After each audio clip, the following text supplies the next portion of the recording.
Family history and intermarriage.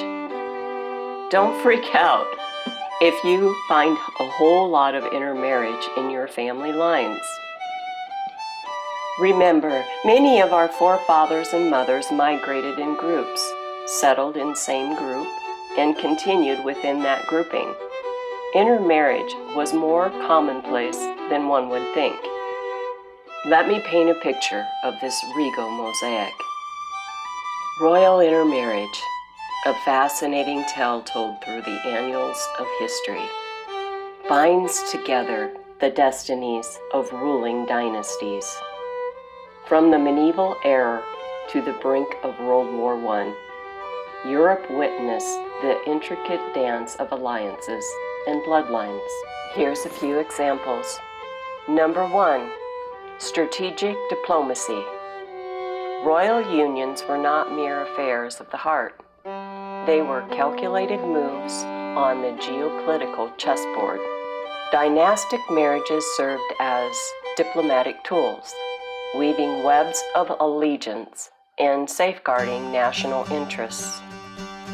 Number 2, kinship and aggression. Bonds of kinship could either temper or fuel aggression.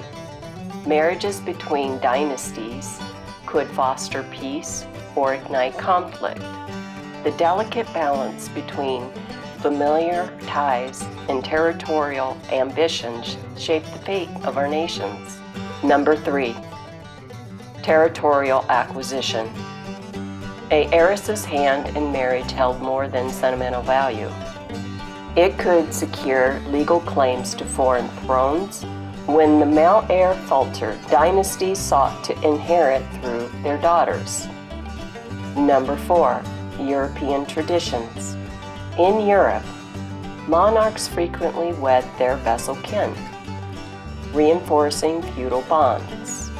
As late as the 16th century, these intermarriages echoed through castle halls.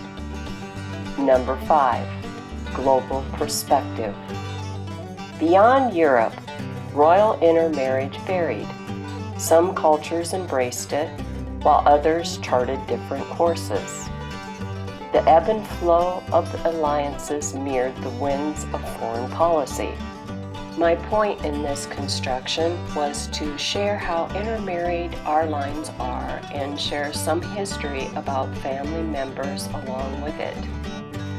I originally created a chart in CorelDRAW to show my sons, helping them understand what I was talking about. Here's the perfect example of intermarriage and how it affects family lines.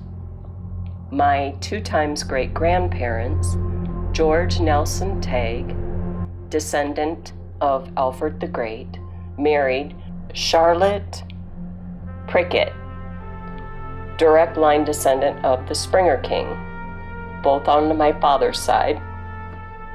This is where it gets confusing. My 5 times great-grandparents, James Pickett, married his first cousin, Mary Polly Springer.